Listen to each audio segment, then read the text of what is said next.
لەبارەی گرنگیدانی زیاتر با خوێندنی باڵا و ئامادەکردنی و قوتابیانە بۆ بازاڕی کار لەگەڵ دکتۆر کامەران یۆنس سەرۆکی زانکۆی سەلاحەدین گفتوگۆ دەکەم بە سپاسەوە لە ستۆدیۆ ئامادەیە. دکتۆر کامەران زۆر بەخێربێی. چیتان کردووە بۆ پێشخستنی خوێندنی باڵا؟ زۆر سپاس بۆ دەرفەتە بەناوی خۆی گەورە و مێهرەبان. ئێمە زانکۆی سەلاحەدین و هەر لەگەڵ دەستپێشی کابینەی نوێی حکوومەتی هەرێمی کوردستان بە سەرۆکایەتی جەنابی سەرۆکی حکوومەتی هەرێم کاک مەسروور بارزانی کەوا گرنگێکی زۆری بە زانکۆکان داوە دایمەن داوای کردووە کەوا زانکۆکان لە ڕووی زانستیەوە پێش بخاتن. داوا کراوەکەوە ئێمە لە زانکۆی سەلاحەدین چیمان کردووە؟ ئێمە پێداچنەوەمان بە پرۆگرامەکانی خوێندە کرد. چکە ئەو پرۆگرامانەی خوێندە چ لە زانکۆکان چ لە پەیمانگەکان هەیە زۆر کۆنن، هەتا سیستەمەکانی خوێندن، سیستەمی وەرزی.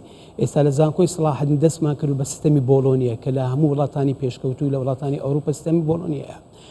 لە هەرێمی کوردستان بەس زانکۆی سەلاحەدین و سیستەمەیە؟ نەخێر، زانکۆکانی تریشیان کرد، بەس وەکو دەستپێکی زانکۆی سەلاحەدین دەستپێک بوو کە کۆلیژی ئەندازیاری کە ساڵی پار یەکەم دەرچوانی کۆلیژی ئەندازیاری خوری سیستەمی پێداگۆزی بوون. ئەو سیستەمی عەفوەن بۆلۆنیا بوون ئەنجامیاندا. ئێستا لە ساڵی پارەوە ئێمە لە زانکۆی سەلاحەدین دەگەشت کۆلیژەکان لە قۆناغێکەوە ماوە سیستەمی بۆلۆنیامان دەست پێ کردیا. سیستەمی بۆلۆنیا بۆی سیستەمی بۆلۆنیا وا دەکاتن ئێمە زیاتر هەلی کار بۆ قوتابیەکانمان ڕێ بخەین، وا دەکاتن ئێمە زیاتر نزیک بینەوە لە کەرتی تایبەت. چۆن واکەن دکتۆر؟ ینی پێشتر دەگوترا پێش کابینەی نوێم دەگوترا کە ئەم قوتابیانە لە زانکۆ تەنیا بڕوانامە وەردەگرن کە دەردەچن. ئێوە ئێستا چی ئەکەن بۆ ئەوەی کە ئەم قوتابیانە ئامادە بن بۆ بازاڕی کار بە پێی پێداویستی هەرێمی کوردستان و بازاڕەکانی؟ لە هەموو وڵاتانی دنیا حکوومەت دامەزراندن ناکە 100% بۆ دەرسوان، کەرتی تایبەتە. ئێمە جیتمان لێکوانە کەرتی تایبەت گلەی لێ ئێمە دەکەن کەوا دەرێ ئێوە ئامادەکردنی ئەو قوتابیەتان لەو ئاستانە نییە بێن لەگەڵ ئێمە کار بکەن. کەواتە ئێمە چمان کرد هەستاین پێداچوونەوەمان بە پرۆگرامەکان کردووە.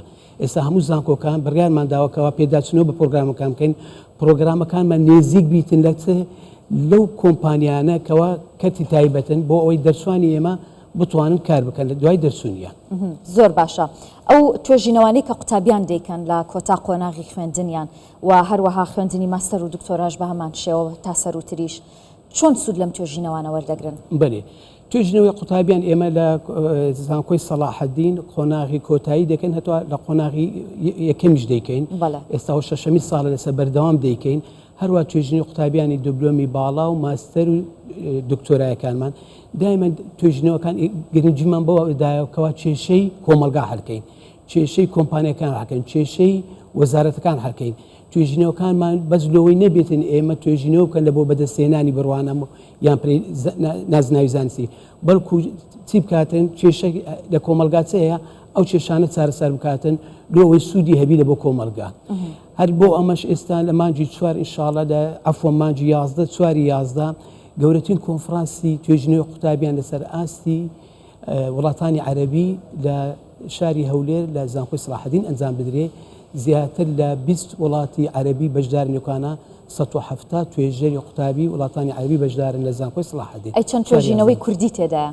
توێژینەوەی کوردی 20 توێژینەوەی کوردی تێدایە لە ئاستە جیاوازەکانی تێدا. زۆر باشە. دکتۆر ئەم ساڵ ینی ئەمڕۆ بینیمان کە زیاتر لە 5500 قوتابی دەرچوون. ئەم قوتابیانە چەندیان بەپێی ئەو پسپۆڕیانەی کە خوێندویانە ینی ئامادەن بۆ بازاڕی کار؟ ئەمە دەبی شتێک هەیە دەبی گوتنی ڕاستێک هەیە بیرێن. چەند بەشێک هەیە مەسەلەن ئێستا ئاستی ئەوەی نییە، ئارەژوی قوتابیان لەسەر نییە. ئێستا قوتابیان بەر لەوەی کە دێنە زانکۆ پەیمانگا بیر لەوە دەکەکە لە کاتی دەرچوونی ئایا هەلی کاری هەیە یان نا، دادەمەزری یان نا. ئێستا سوپاس بۆ خواکەمە ئێمە 86 بەشی زانستمانەیە، زۆربەی بەشەکانمان هەلی کاریان تێدایە دەتوانین. چەندانێکەکەی بەس ئەوە نییە بەشی پزیشکیان، بەشی ئایتی و سۆفتوێر و زمان و ئەوانە، بەشەکانی تریژ وەکو کۆمەڵناسی ئەوانە دەتوانن هەلی کار لە بازار لە خۆیان ببینەوە. زۆر باشە. ئەم ساڵ زانکۆی سەلاحەدین دەتوانێت چەند قوتابی دەرچووی پۆلی 12 وەربگرێت؟ داوای نزیکەی 8000 قوتابیمان کردووە.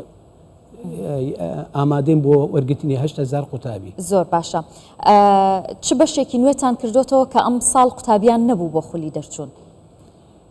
بەشی نوێ وەکو ئەم ساڵ لە زانکۆی سەلاحەدین نەمان بە ساڵانی ڕابردوو ئەم ساڵانی خولی دەرچوونیان نەبوو. بەسەرەن ئەو ساڵ نەمان بوو کۆلیژی ڤێتێرنەری نەمان بوو، کۆلیژێکی نوێ ڤێتێرنەری کەوا سێ کۆلیشەیە لەسەر ئاستی کوردستان لە زانکۆی دۆک لە زانکۆی سلێمانی لە زانکۆی سەلاحەدینیشمانەیە بەس ئەو ساڵ قۆناغی سێ بوو نەگەیشتە قۆناغی دەرچوون. زۆر باشە دکتۆر کامەران ئەمڕۆ لە گوتارەکەت من گوێبیست بووم باسیەوەت کرد کە بەم نزیکانە بەردی بناغی کەمپەسی نوێی زانکۆ دادەنێن دەکرێت کەمێک بە وردەکاری بۆمان باس بکە ئەم کەمپەسە تەواوی بەشەکانی زانکۆ لە خۆی دەگرێت چۆن دەبێت؟